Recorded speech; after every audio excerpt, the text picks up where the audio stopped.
নমস্কার। আজকে আমার দিনটা শুরু হলো ঠাকুরঘর থেকেই। আজ 30শে জুলাই 2026। সকালবেলা উঠে অন্য সমস্ত কাজ করার পাশাপাশি ঠাকুরদের সেবাও করে নিলাম। তারপর জোর কদমে শুরু হলো অফিসের কাজ। আজকে তো 30 তারিখ, মাস শেষ হয়ে আসছে আর মাত্র একটা দিন বাকি। তাই সমস্ত কাজকর্ম শেষ করে সন্ধে 6টা নাগাদ ভীষণ স্ট্রেসড লাগছিল। ভাবলাম যে কোথাও একটু ঘুরে আসলে ভালো হয়। তো গতকাল তো গেছে গুরু পূর্ণিমা। গতকালই আমার যাওয়ার ইচ্ছে ছিল, কিন্তু সেটা বিভিন্নভাবে আর হয়ে ওঠেনি। তাই আজকে মনে হলো যে আজকেই যাওয়া যাক। আজকে ঠিক করেছি যে আজকে মায়ের বাড়ি যাব।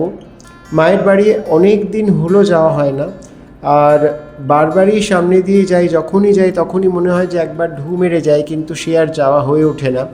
যখনই বাড়ি থেকে দক্ষিণেশ্বর যাই ওই রাস্তা দিয়েই যাই, কিন্তু মায়ের বাড়ি আর যাওয়া হয়ে ওঠে না। অথচ আগে কিন্তু যখনই ইচ্ছে করতো তখনই চলে যেতাম, কিন্তু ইদানিং কিছু বছর যাবৎ সেটা আর হয়ে উঠছে না। মার বাড়ি বলতে আপনারা সবাই বুঝতে পেরেছেন যে আমি বাগবাজারে শ্রী শ্রী সারদা মায়ের বাড়ির কথাই বলছি। শরৎ মহারাজের দীর্ঘদিনের একটা ইচ্ছে ছিল যে কলকাতায় মায়ের একটা স্থায়ী বাসস্থান হোক। সেই মতো বহু চেষ্টায়, বহু অধ্যাবসায় তিনি 1907 সালে এই বাড়িটির নির্মাণ কাজ শুরু করেন এবং 1908 সালে বাড়িটি তৈরি হয়। তখনকার দিনে এই বাড়িটি তৈরি করতে খরচ পড়েছিল আনুমানিক 11,000 টাকার মতো। আর এই বাড়ির যে জমি সেটি দান করেছিলেন মায়েরই ভক্ত শ্রী কেদারচন্দ্র দাস। তিনি ছিলেন একজন স্থানীয় ব্যবসায়ী। মা এই বাড়িতে প্রথম আসেন 1909 সালে 23শে মে, এবং তারপর জীবনের শেষ 11টি বছর যখনই তিনি কলকাতায় এসেছেন তখনই তিনি এই বাড়িতেই বসবাস করেছেন, এবং তার মহাসমাধি কিন্তু এই বাড়িতেই ঘটে। সুতরাং আমরা যারা মাকে ভালোবাসি তাদের কাছে তো এই বাড়িটি একটা পৃথিবীর পবিত্রতম তীর্থক্ষেত্রের মধ্যে অন্যতম। তো আজকে আমি ঠিক করেছি না, আজকে যেতেই হবে। তো আমি, বুবু আর সুস্মিতা আমরা তিনজন মিলে যাত্রা শুরু করেছি।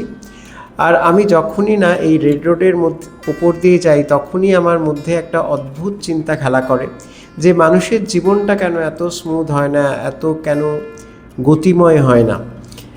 সে যাই হোক, এখন আমরা ধর্মতলা অঞ্চলের মধ্যে চলে এসেছি। ধর্মতলা ক্রস করছি। আজ যেহেতু বৃহস্পতিবারের সন্ধে, সেই জন্য রাস্তায় ট্রাফিকের পরিমাণটাও বেশ নজরে পড়ার মতোই ছিল। আর সকাল থেকে তো কিছুক্ষণ বাদে বাদেই বৃষ্টি হয়ে চলেছে। যদিও এখন বৃষ্টি হচ্ছে না, কিন্তু আকাশের যা অবস্থা বা পারিপার্শ্বিক যা পরিস্থিতি, তাতে যে কোনো সময় বৃষ্টি নামতে পারে। আর এখন একটা অদ্ভুত ব্যাপার, শহরের সব জায়গায় কিন্তু সমানভাবে বৃষ্টি হচ্ছে না। যখন আমাদের দিকে বেশি বৃষ্টি হচ্ছে তখন অন্যদিকে হয়তো বৃষ্টির পরিমাণ ততটা নয়। আসলে বর্ষাকালে বৃষ্টির নেচারটাই বোধহয় এইরকম। আমরা পেরিয়ে এলাম বলরাম মন্দির। এখন সামনে পড়বে নটসম্রাট গিরিশ ঘোষের বাড়ি। গিরিশ ঘোষের বাড়ি ছাড়িয়ে আমাদেরকে চলে যেতে হবে একদম বাগবাজারের শেষ প্রান্তে। আগেকার দিনে এই অঞ্চলে পাকা বাড়ির সংখ্যা বেশ কমই ছিল, কারণ একটি লেখা থেকে জানা যায় যে একদিন মা ছাদে উঠে চুল শুকোচ্ছিলেন, তখন গিরিশ ঘোষ তার বাড়ির ছাদ থেকে মাকে দেখতে পান। আর এই হচ্ছে সেই জগন্নাথ মন্দির। এই জগন্নাথ দেবকেই আমরা বাগবাজারের রথের মেলায় দেখেছিলাম। এখন সমস্ত কিছু ছাড়িয়ে আমরা চলে যাচ্ছি মায়ের বাড়ির দিকে। আর কিছুক্ষণের মধ্যেই আমরা পৌঁছে যাব মায়ের বাড়িতে। আর বলতে বলতে চলেও এসেছি। সামনেই পড়বে, সামনের বাঁদিকেই পড়বে মায়ের বাড়ির গেট। এই যে মায়ের বাড়ির মূল তোরণটি পার করে আমরা এগিয়ে চললাম আরও সামনের দিকে। গতকাল যেহেতু গুরু পূর্ণিমা চলে গেছে, সেই জন্য আজকে আর সেই রকম মানুষের ভিড় নেই এই রাস্তায়। গতকাল তো এখানে মনে হয় তিল ধারণের জায়গা ছিল না। তাই গতকাল যে আসিনি সেটা একদিক থেকে বোধহয় ভালোই হয়েছে, কারণ মা তো সবসময় তার সন্তানদের সুবিধা অসুবিধা এইসব জিনিসগুলো বোঝেন। সেই জন্য মনে হয় তিনি গতকাল আমাদের এখানে নিয়ে আসেননি। আজকে এসছি বহু বছর বাদে। সামনের দরজাটা কিন্তু একই রকম আছে। এখানে বাইরে আবার একটা বিজ্ঞপ্তি জারি করা হয়েছে যে এপ্রিল থেকে সেপ্টেম্বর এবং অক্টোবর থেকে মার্চ অবধি মাতৃদর্শনের সময়সীমা। আর এই হচ্ছে মায়ের বাড়ির মূল দরজা বা মূল ফটক, যাই বলুন না কেন। মূল ফটক থেকে ঢুকে একেবারে বাঁদিকে যদি একটু কোনাকুনি যান সেখানেই পড়বে জুতো রাখার জায়গা। জুতো রেখে আপনাকে ডান দিকে সিঁড়ি দিয়ে ওপরে উঠে যেতে হবে। ওপরে ঠাকুর ঘরেই মা থাকতেন। এখানে বিভিন্ন মায়ের বিভিন্ন সময়ের কিছু ছবিও রাখা আছে, আপনারা চাইলে সেগুলো দেখতেও পারেন। আর এখানে আরও একটা জিনিস, যেটা হচ্ছে যে এখানে মোবাইল ফোন কিন্তু ব্যবহার করা যায় না এবং ভিতরে যথাসাধ্য নীরবতা অবলম্বন করাই হচ্ছে মুখ্য উদ্দেশ্য। এই ছোট্ট পরিসরে মা কিন্তু তার পুরো সংসারকে নিয়ে এখানেই থাকতেন। আর সবচেয়ে মজার ব্যাপার হচ্ছে তখন এই বাড়িতে কিন্তু মানুষজনের আনাগোনা যথেষ্ট ছিল। প্রত্যেক দিনই বিকেলবেলা মা যতদিন কলকাতায় থাকতেন ততদিন মা তার ভক্তদের দর্শন দিতেন এবং সেই মতো এখানে প্রত্যেক দিন বিকেলবেলা দর্শনেরও ব্যবস্থা থাকতো। মা যতদিন সুস্থ শরীরে এই বাড়িতে ছিলেন ততদিন ভক্তদের নিয়মিত দর্শন দিয়ে গেছেন, তার সন্তানদের নিয়মিতভাবে তার সন্তানদের সঙ্গে মিলিত হয়েছেন। তবে তখনও একটা জিনিস ছিল, কোন দিন পুরুষ ভক্তরা আসবেন আর কোন দিন বা স্ত্রী ভক্তরা আসবেন সেটা কিন্তু আগের থেকেই নির্দিষ্ট ছিল। সেই মতো এইখানকার যারা স্বেচ্ছাসেবক ছিলেন তারা তার ব্যবস্থা করতেন। আর এখানে বহু বিশিষ্ট মানুষের পায়ের ধুলো পড়েছে আর বহু মানুষের পদধূলিতে ধন্য মায়ের এই পবিত্র বাসভূমি। এখানে এসে আমরা দর্শন করলাম মূল মন্দির, অর্থাৎ মায়ের ঘরে দর্শন করে আমরা নিচে নেমে এলাম। নিচে নেমে এসে দেখি যে এখানে তখন প্রসাদ দেওয়া হচ্ছে। আসলে আমরা যখন ঢুকেছিলাম তখনই এই ভাইটি প্রসাদ দিচ্ছিল, কিন্তু তখন আমরা নিইনি। আমরা বলেছিলাম যে দর্শন শেষ করে তবে আমরা আসব। আমরা ওপর থেকে নেমে এলাম কারণ একটু পরেই আরতি শুরু হবে।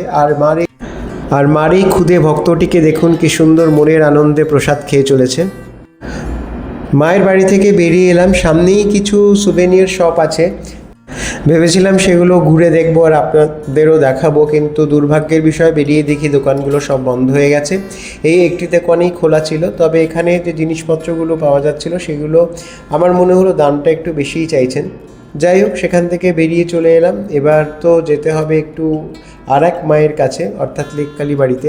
কালকে তো পুজো হয়ে গেছে, তো মায়ের যে প্রসাদী শাড়িটা ছিল সেটা আজকে আমাদের দেওয়ার কথা, সেটা আনতেই যাব। তবে তার আগে মনে হলো যে রাত্রের খাবারের জন্য মানে কোথাও থেকেও কিছু কিনে নিয়ে গেলে ভালো হয়। আমি তো নিরামিষ ছাড়া কিছু খাবো না, একেবারে পেঁয়াজ রসুন বর্জিত খাবার দাবারই আমি খাচ্ছি এখন। তো ভাবলাম যে ইসকন যে একটা রেস্তোরাঁ চালায় কলকাতায়, গোবিন্দা বলে, যেটা কিনা ওই বালিগঞ্জ সার্কুলার রোডের ওপরে, তো ওখানেই যাওয়া যাক। তো বলতে বলতে আমরা গোবিন্দাতে চলেও এলাম। গোবিন্দার অ্যাম্বিয়েন্সটা কিন্তু ভারী সুন্দর। এখানে দেওয়ালের মধ্যে শ্রীকৃষ্ণের অনেকগুলো নাম লেখা রয়েছে বা খোদাই করা রয়েছে এবং আরেক দিকে রয়েছে শ্রীকৃষ্ণের মানে বেশ সুন্দর একটা ছবি। আর ভেতরকার অ্যাম্বিয়েন্সটাও খুব সুন্দর, বেশ শান্ত নিরিবিলি একটা পরিবেশ। এখানে তো খাওয়া দাওয়া করতে মন্দ লাগে না, আমরা বহুবার এসেছি এখানে খাওয়া দাওয়া করতে। আর এখানকার খাবার টেস্টও খুব ভালো। আপনি যে নিরামিষ খাবারের মধ্যে যে একটা একঘেয়েমি ব্যাপার থাকে, সেই জিনিসটা কিন্তু এদের মেনু কার্ডের মধ্যে থাকে না।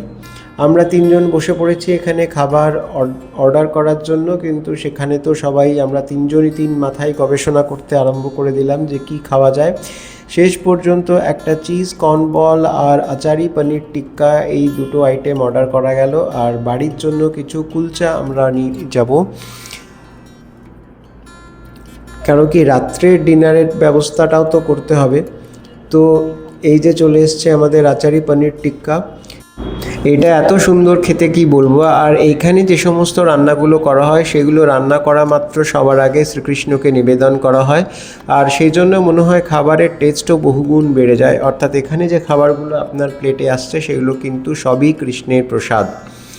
তো এখান থেকে কিন্তু অনেকে খাবার কিনে নিয়ে গিয়ে বাড়ির ঠাকুরকেও নিবেদন করেন, সেটাও করা যায়, আমরাও দু একবার করেছি।